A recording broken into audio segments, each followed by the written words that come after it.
Take a seat. Isn't that one of the best views of Melbourne? And we are, of course, at the Carousel, which is bird's eye view of all that gorgeous skyline. You're going to have a great day. It's your chance to kind of sit back and relax and get taught by us for a change. Heston, what are you cooking? I'm doing roast chicken, roast potatoes, gravy. I'm excited about this because it sounds simple, it's a homely dish. Yeah. Roast chicken. Roast chicken, roast potatoes, bit of gravy. It's just showing how lots of little steps can make a big difference. They really do. So we'll start with the potatoes first. So these potatoes are Royal Blues. Sometimes you can cut them in quarters, but sometimes if the potato's too small, you'll end up with the quarters will be too small, so you'll cut them in half. And then just whack them in a bowl. Just leave them under running water for a few minutes. So what's that to do? So basically, when the water runs, you're washing the excess starch out of the potato. You're going to get excess starch out because it'll stop the potato going crispy. You'll notice that when you put the water over these, it'll start to go a little bit cloudy, and then it will clear. So now for the stock, this is from the week before.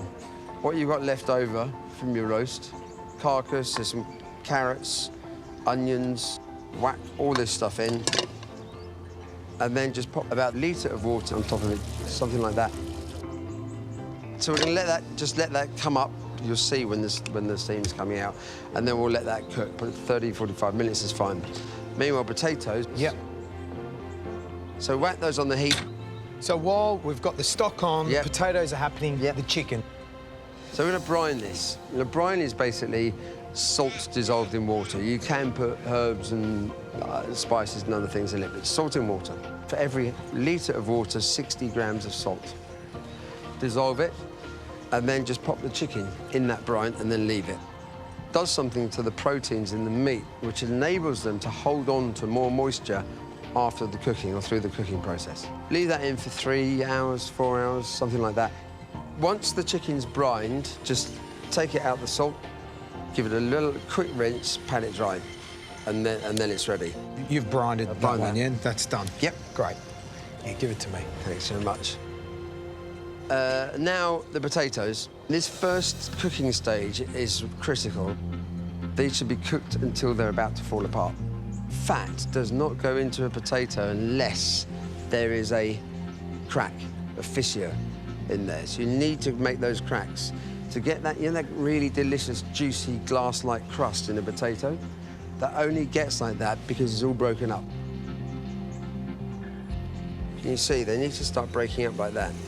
That's really important, and it needs those cracks. Don't worry about, keeping them nice and round and beautiful. Beautiful doesn't always work. And then they can probably do it a bit more roughen up. So Just give them a bit of a shake. You'll see the steam that's coming off. As that steam's being driven off, they're dry. Be careful when they're hot and wet like that, they're very delicate. So as they cool down, they'll start, as the steam gets driven off, the pressure from there will start to open the potatoes out more. You can see already. And they'll start to crack more. So just straight onto here? Yeah. OK, so while they're cooling down, Yep. stock's going on, Yep. what do we need to do to that chicken? The chicken's been taken out of the brine, it's been a little rinse, patted dry, it's ready to go into the oven. Before that, though, just got some onions, carrots, chopped up, added some extra wingtips, and dusted them with milk powder. What the milk powder does, it won't taste the milk, it just makes the stock more meaty, it boosts the meaty flavours.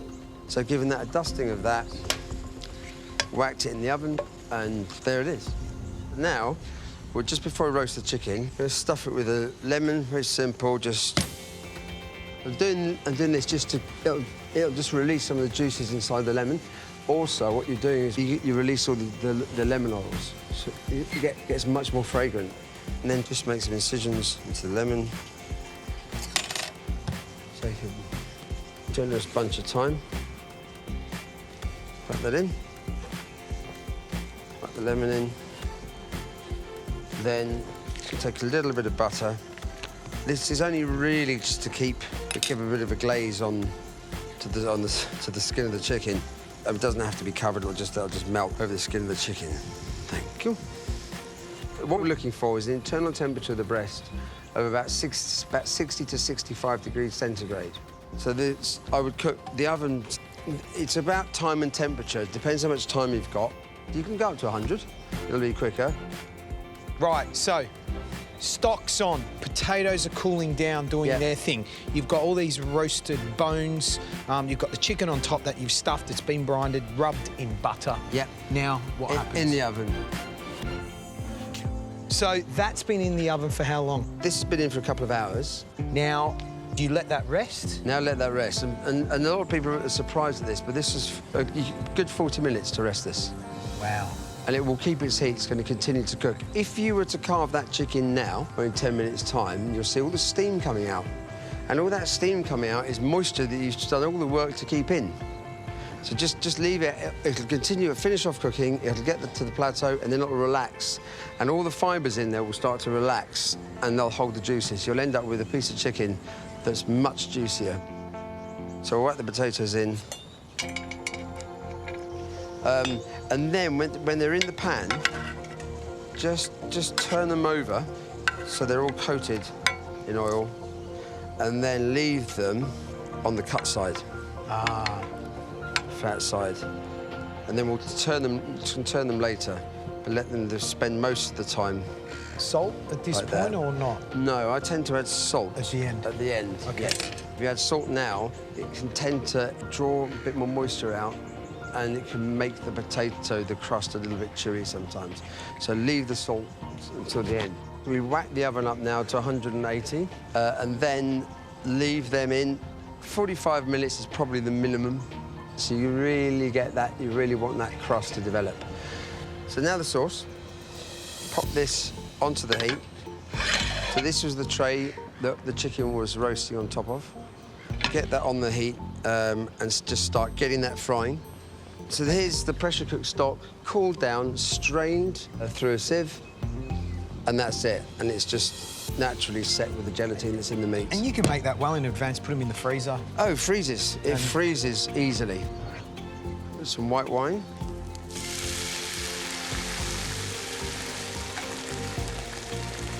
And then we'll reduce that down by about between 2/3 and 3/4. So once that's reduced, where do we put that? Put that back into the pressure cooker. Now, you don't have to do this, but the pressure cooker, again, if you've got it to hand, you get more flavour from it. So this is what we call it's a double stock. I'm now adding in the pressure cooked stock. Wow. From what was left over from the roast from the week before, into the pressure cooker with the wingtips and the veg that the chicken was roasted on top of. Cook it for about 40-odd minutes, cool down, strain it through a sieve, and reduce it. And you get this. And you get this. Which is liquid gold. Oh, actually, yeah. Wow, look how jelly-like. So now the potatoes. So when the potatoes are looking like they're nearly there, probably say 20 minutes away, crank the oven up to about 250. This is. Yep.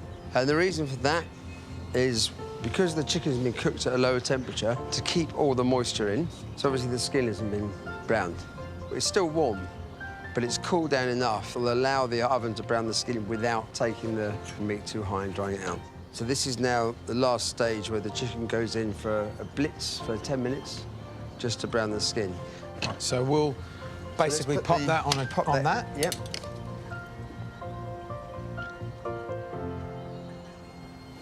Yep.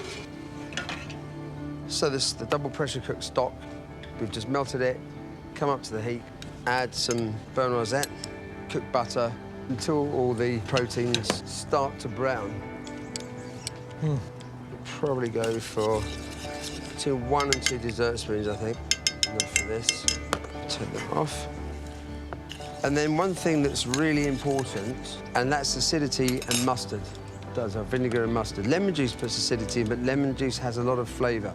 That's just had a bit of sherry vinegar, a little bit of mustard, put Dijon in, not English, it's too hot. And now I'm going to just, right at the end, put a couple of sprigs of tarragon in. Yeah. And then we'll carve the chicken. Chicken first? Yeah, and then do the potatoes. Look at that skin. Oh, So we're carving the chicken. Just take the wings, tips off, legs.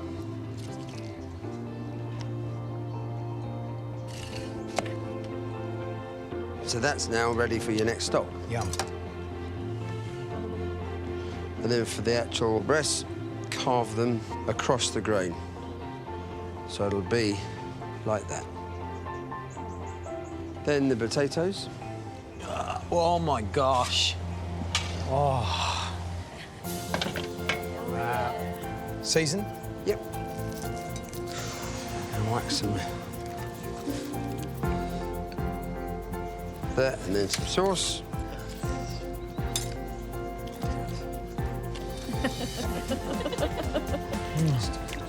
That is beautiful. Okay, then just... Something so simple, but so delicious. Who wants to taste? Trent, Alina, come on. Get that sauce. That sauce. It's good, huh? Hey? Oh, so That's good. incredible, that sauce. Far out. Today you're going to be cooking a dish that's one of life's great pleasures. But it's also the true test of the home cook. And when you nail it, it hugs you like a warm blanket of deliciousness. Nigella, do you want a real dish? I really do. If I had to choose my last meal on earth, this would be it. Today, you're cooking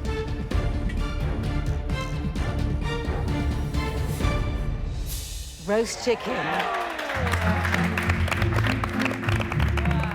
So, guys, today you're roasting a chook. But that's not all. Of course. That's not. Today, we want an amazing, delicious, incredible roast chicken with 2 hot sides and a gravy. I'm having a bit of a blank because I don't eat roast chicken and I don't know what you eat with roast chicken, so I'm freaking out right now.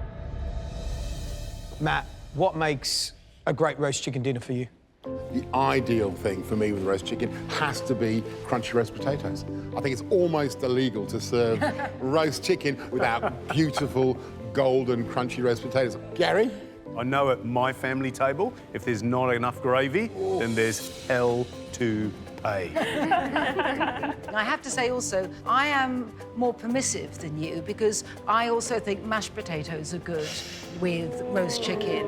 I'm not sure it absolutely has to be roast. And the whole thing about it is And I anything think can go with it. anything, because the thing is, when you cook, what you're really expressing is your palate, and that's what's the most important thing.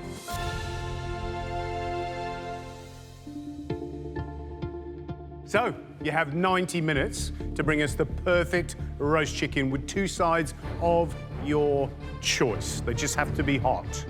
90 minutes probably seems like a long time, but to get a whole roast chicken, Nigella's whole roast chicken done and 2 sides as well as a sauce, it's going to be quite hard.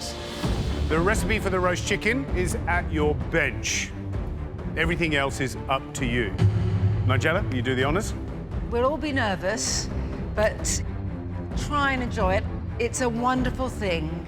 So good luck, everyone. Your time starts now.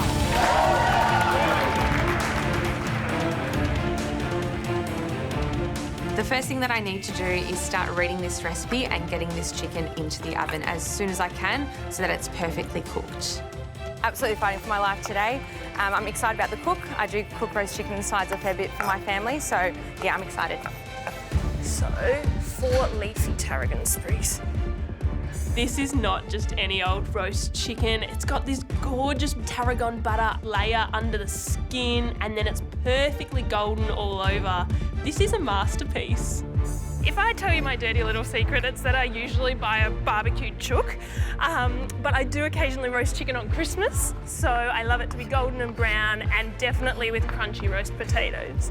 To make this tarragon butter, I need to strip the leaves off the tarragon sprigs, put the stalks in the pan, and use the leaves in the butter. That's one sprig, right? Yep. So much tarragon. Right, so 60 grams of softened butter. I combine the butter, tarragon leaves, some salt and pepper. So I need 1 teaspoon of sherry fino, okay? I add some sherry and combined it. Use your fingers, separate, make sure not to tear the skin, okay? Next, I need to separate the skin from the chicken breast so that there's a beautiful pocket for a layer of butter. Okay. Looking good, Mandy. And what you're cooking looks good too. I've completed the tarragon butter and now I have to stuff that carefully underneath the skin. I've done that 1,000 times before. You're a natural, Mandy. But also, you can't afford to get too cocky here because if I break that skin, it's game over.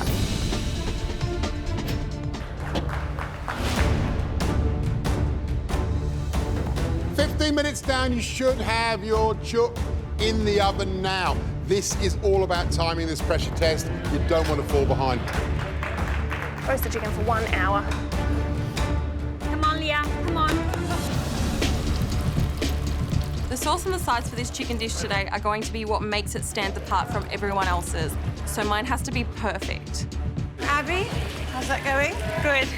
What are you giving us? So I'm going to do some Hasselback sort of style potatoes. I'm thinking of doing like a garlic and sort of lemon rind crumb over the top. And then I'm going to do some roasted fennel and get some sort of slices of the lemon in there to sort of echo it. So in a way you're keeping to the tarragon, the aniseed of the tarragon and then the fennel and the lemon. I don't want to complicate with too many flavours, so I'm going to keep it simple but do it beautifully. Well, I have to say, it sounds great. I like that. Really like that. Good work. Keep up. Everything needs to be done at the same time and served up in one go, so I'm running around like a headless chicken, which is perfect for this challenge.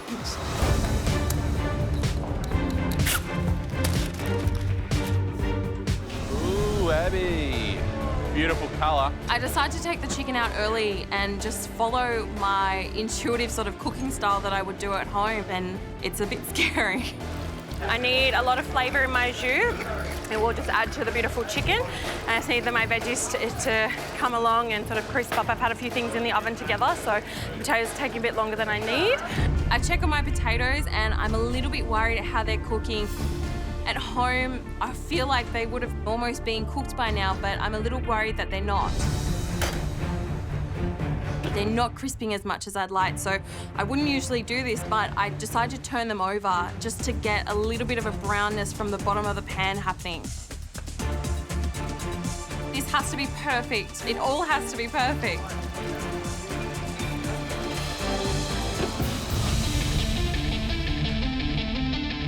Go, guys. Come on. 5 minutes! Come on. 5 minutes! Come on, come on. 5 minutes! Come on. Let's go. Come on! Come on, guys, keep going. You're on the home stretch. You're almost there. You're doing so well. Come on. Abby, how you going? Good. Well done, babe. 3 minutes. Good work, Mandy. Play it up. Make sure there's enough gravy for all of them. Don't forget the sides, everyone. God, I can't bear it. No. I thought that they're not going to get everything on the board. Nice, Leah. Great potatoes. Good stuff. There's 3 minutes left to go and I'm not happy with my potatoes. They have to be perfect, so I get them straight into a pan of butter. Come on, Abby. I want them to be super crispy and have that beautiful, decadent, buttery taste that I really love so much. I chuck some beautiful fresh tarragon in and I'm just drowning them in butter. Come on, Abby, get it on the plate. But I think I'm down to the last minute. 1 minute to go. 1 minute. 1 minute.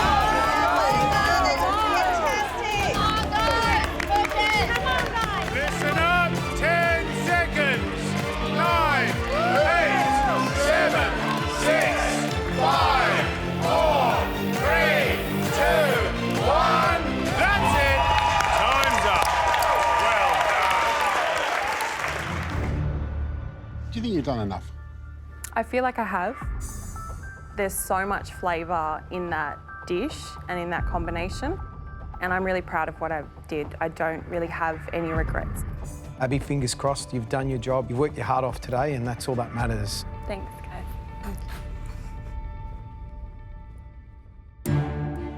It looks good, doesn't it? It does. It does. Those look good. I mean, these potatoes, there's no way they're not going to be crunchy and full of flavour, is it? That's beautiful, that golden skin there. That looks really nicely cooked. I'm sorry, I can't wait. I've got to have a bit of this.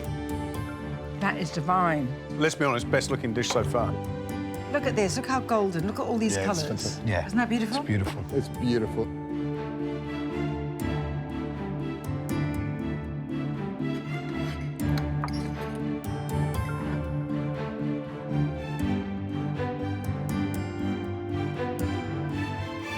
Oh, yum. It's good, isn't it? Wow. Oh, yum. Oh my God. Lemon on the fennel. I was really worried when I saw the potatoes not working. I really thought that was it. This is singing. This was just pleasure on a plate. Yeah, great. The feeling for flavour in it is so good. It's both hearty but refined at the same time, which I really love. Chicken cooked beautifully. The fennel's soft and delicious. The sauce is seasoned right to the edge, but it helps everything tie together. You know, when we talk about MasterChef it up, this is a proper restaurant dish. It's sophisticated, the sauce is delicious, it delivers in spades. The really great roast chicken meals are a warm hug of deliciousness, and that's exactly what this plate is. It's a delicious dish. Yeah. This roast.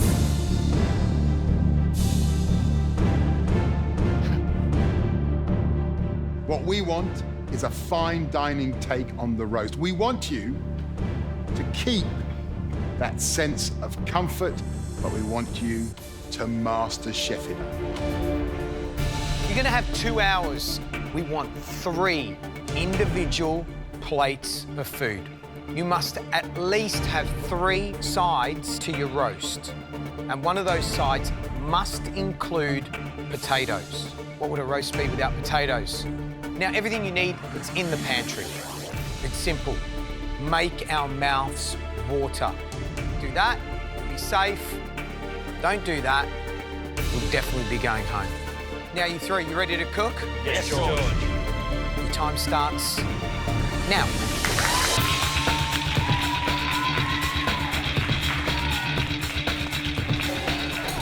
I have fond memories of cooking roasts for my family. That's really nice, Dad. I'm really drawing inspiration from those memories for today's dish. The judges didn't want a classic roast. So this is going to be a tough challenge. I need to make sure that this dish looks like it's come out of a restaurant, but still has the essence of a roast chicken. So today I'm making a stuffed chicken roulade with macadamia and honey, a pumpkin puree, caramelised onions, pomme dauphine, and a chicken jus. Doing a roulade allows me to kill 2 birds with 1 stone, so to speak. It's a much more refined way of presenting the chicken. And it takes much less time to cook, so it gives me more time to focus on those side dishes and the sauce. Make sure those gravies are beautiful, boys. That's the best bit. The secret to a good sauce is to really get a lot of flavour in there, lots of caramelisation of the bones and the vegetables, and then just allow it to reduce over a long period of time to really intensify that flavour. I need to keep things simple, focus on 3 side elements done really well with the chicken, and that's what's going to get me through today. I've really got to start working on my 3 vegetable elements. I've decided to do a pumpkin puree, so I need to get that pumpkin into the oven and roast it up to get some flavour into it now. Roast pumpkin is a classic with any sort of roast dish, but turning it into a puree, I think, will give it a little bit more complexity. It smells good already. Now I need to start making the stuffing for this roulade. For the stuffing mixture, I've got the macadamias, which I chop up finely. I've cooked the shallots and I'm adding some thyme, but I want a little bit of sweetness in there as well, and I think honey and thyme will work really nicely. I want to make sure that I'm making good decisions that impresses the judges, and hopefully it keeps me in the competition. The stuffing for the roulade's looking good, the pumpkin's in the oven roasting away. I need to get these potatoes going. We have to feature potato as one of our sides, and I really want to do something a little bit different. Matthew? How's it going? What are the bits we're going to be looking for? We go, oh, wow, Matthew, well done. Well, What a great obviously, I think the pommes Dauphine, if they're cooked well. Pom? Yeah, I know. I rely on my daughter to teach me French at home. That's all right. Made them before? Yes. So it's mashed potato, choux pastry, a little bit of Kaiserfleisch in there. Right, so crispy potatoes, white, delicious, not eggy. I love them if they're done well. They're really delicious. Yes. And you don't want to go home, do you? No. I'm really happy that the judges like my idea for the pomme Dauphine, but that adds a lot of pressure. If my pomme Dauphine don't meet their expectations, I'm going home.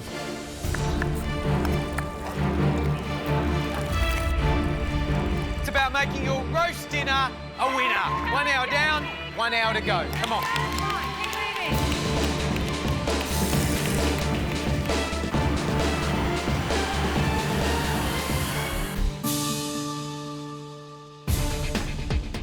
It's time to move on to that chicken roulade. Matt, do you want to lay out a cling film? Yeah, it's probably not a bad idea. Obviously, while you're up there and I'm down here, mate. Up here's for thinking, down there's for cooking. Thanks, guys. I know I need to have that cooked well. I can't serve raw chicken to the judges, so it's important that I get it into the sous vide machine to cook straight away. Matt, are you going to pan fry them at the end? Yeah. Yum, smells good. I need to move on to the potato element of the dish. Gary and George are really excited about the idea of the pomme Dauphine, so I really have to nail it. That means getting the ratio of potato to choux pastry just right. So that's your choux pastry? Choux pastry. Put enough egg in? I've got 3 eggs in there. You know what I always look for when I'm making choux pastry? It's shiny in the fold, all right?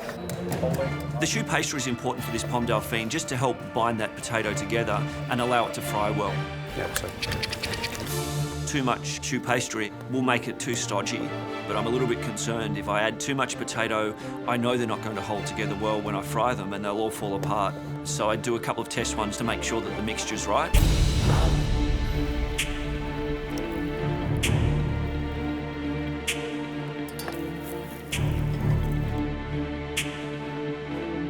It's not quite right, is it? I don't think he likes it. I need to figure out what the problem is. We have to feature potato as one of our sides. If I don't get this element right, the pomme Dauphine is going to be a disaster. Do you actually know what quantity of choux goes into the potato? I think it should be about half-half. Do you think? I need to refine this choux and potato mix and do a few more tests. Hopefully I can save this.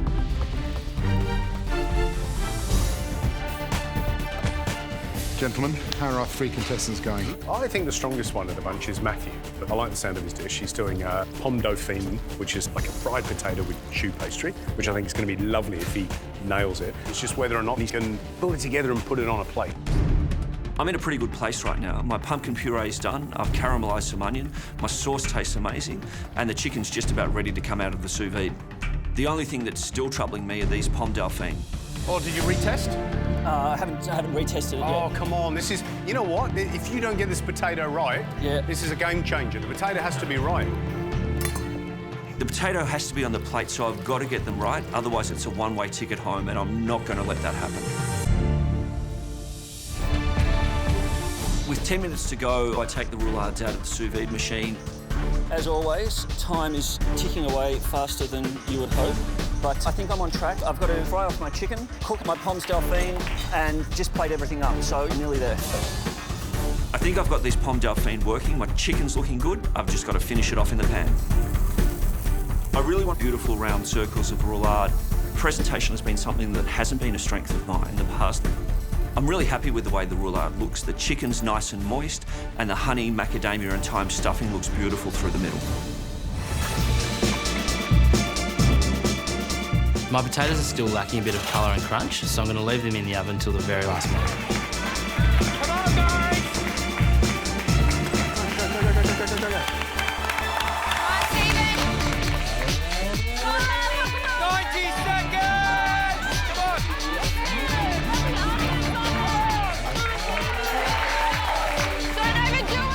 Bring us the roast with the most, or else you're toast. 30 seconds to go.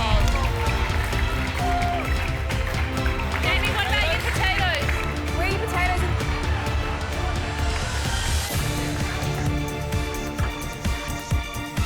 What a brilliant cook this is!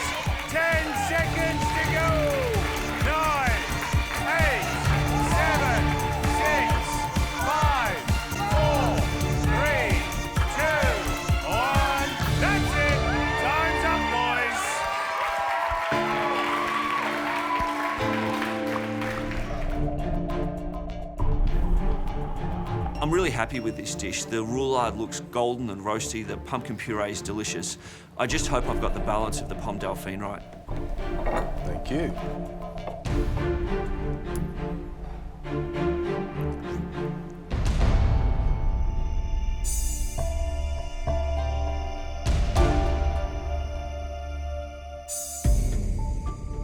Matthew, yesterday you overreached yourself. Today?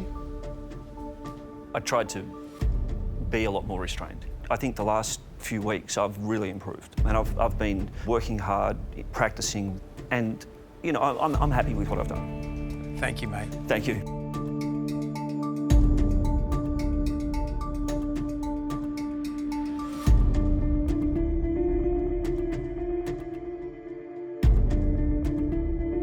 Yes, thank you, mate. Great consistency across the board. I think he's done a fantastic job, and we were concerned about his plating up, and I think he's done a beautiful job. It's a beautiful plate of food. For me, it sings roast chicken. Crispy things get me excited. Sauce gets me excited. It is a little small for me. It better be flavour plus. That's all I can say. Well, let's find out.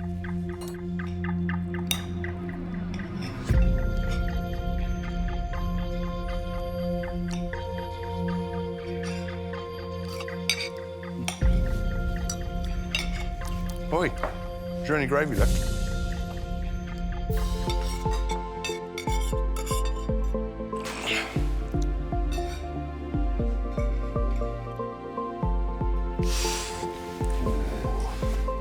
Matt Preston, roast chicken.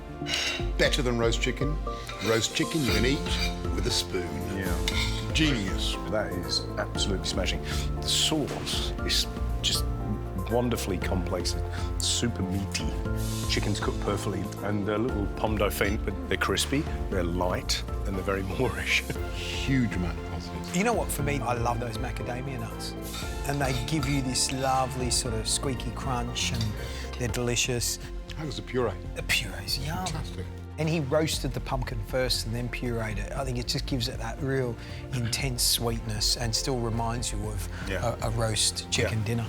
And a real mark of how far Matthew's come. Right. I mean, not only in terms of flavour, but in terms of plating. I think he's done a great job.